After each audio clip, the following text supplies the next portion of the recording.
সিঁদুরের সাফল্য প্রচার ইন্দোনেশিয়ায় অভিষেক সহ সর্বদলীয় প্রতিনিধিরা জাপান, দক্ষিণ কোরিয়া, সিঙ্গাপুরের পর ইন্দোনেশিয়ায় জাকার্তায় ভারতীয় দূতাবাসে বৈঠক।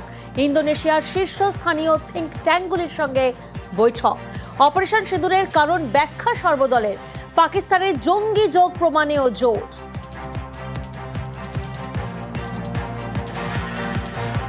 Any terrorist you name, Pakistan is safeguarding them, nurturing them, protecting them. Why? I mean, it's like nurturing a snake in your backyard, expecting it to bite your neighbor. Terrorism is a rabid dog. Pakistan is a wild handler. Pakistan will end up raising, breeding more rabid dogs till it's taught a lesson in the language it understands. And we are not talking about violence here. And I would request each and every one of you to stand by us as strategic partners in combating terrorism and curtailing terrorism so that we are able to put an end to this menace once and for all.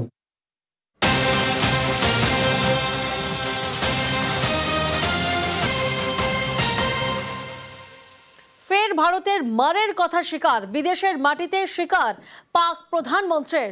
ব্রহ্মসের হামলায় বিপর্যস্ত হয় পাকিস্তান। আজারবাইজানের শিকার শাহবাজ শরীফের। ভারতের আগ্রাসনের জবাব দেওয়ার ভাবনা 9 এবং 10ই মের মাঝরাতে ভেবেছিল পাকিস্তান। তার আগেই ভারতের হামলার কথা স্বীকার শাহবাজের। রাওয়ালপিন্ডি বিমানবন্দরে ব্রহ্মসের হামলা বলেন শরীফ। On 9th and 10th night, we had decided that at 4:30 in the morning after Fajr prayers, Pakistan armed forces to teach a lesson to our enemy. But before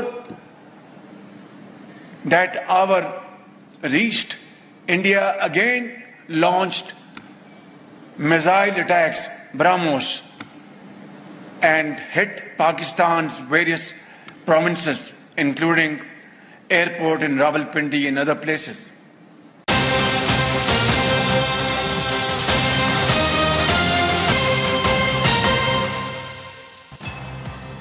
আর এরই মধ্যে চীনের ঋণের জালে পাকিস্তান। ইসলামাবাদকে নতুন শর্তে বড় ঋণ বেজিংয়ের। পাকিস্তানের কাতর আবেদনে অবশেষে সাড়া চীনের। $370 কোটি ঋণ মঞ্জুর করল বেজিং। বাজারের সুদে ইসলামাবাদকে ঋণ দিচ্ছে চীন। এবার ঋণের অর্থ মিলবে শুধু চীনের মুদ্রায়। অতীতে মার্কিন মুদ্রা ডলারের ঋণ দিত চীন।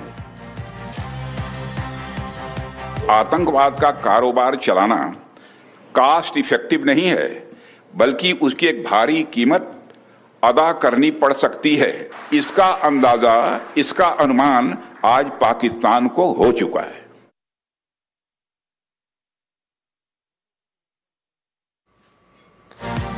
এবার ঋণের অর্থ মিলবে শুধু চীনের মুদ্রায়। অতীতে মার্কিন মুদ্রা ডলারের ঋণ দিত চীন। আমরা কথা বলেছিলাম আন্তর্জাতিক সম্পর্ক বিশেষজ্ঞ রাজাধর চক্রবর্তীর সঙ্গে। কি বলছেন উনি শোনাবো আপনাদের। চীন এতকাল বলে এসেছে আমেরিকান ডলারের যে আধিপত্য সেটাকে বিনাশ করতে হবে, এবং এখন পৃথিবীতে বড় ট্রেডিং হচ্ছে চীন থেকে। একটা সময় 90% আমেরিকান প্রোডাক্ট ছিল, এখন 90% বেশি চাইনিজ প্রোডাক্ট। এই জায়গায় দাঁড়িয়ে চীন তো স্বাভাবিকভাবেই চাইবে যে তাদের কারেন্সির গুরুত্ব বাড়ুক। এখন পাকিস্তান যে সমস্ত জিনিস কেনে তার অধিকাংশই চীনের থেকে কেনে। এনএনবি থেকে চাইনিজ ওয়ান যেটাকে আমরা বলি, সেখান থেকে যদি ওদের পয়সা দেয় ওরা চীন থেকে জিনিস কিনে। চাইনিজ ওয়ান সারা পৃথিবীতেই অ্যাকসেপ্টেড। আধিপত্য বিস্তারে আরেকটা নতুন চেষ্টা, মার্কিন ডলারকে খতম করবো, আমার কারেন্সিটাকে সারা বিশ্বে জনপ্রিয় করার চেষ্টা করবো। সুতরাং এটা তো চায়না বিশ্ব দখলের চেষ্টা তো নিঃসন্দেহে।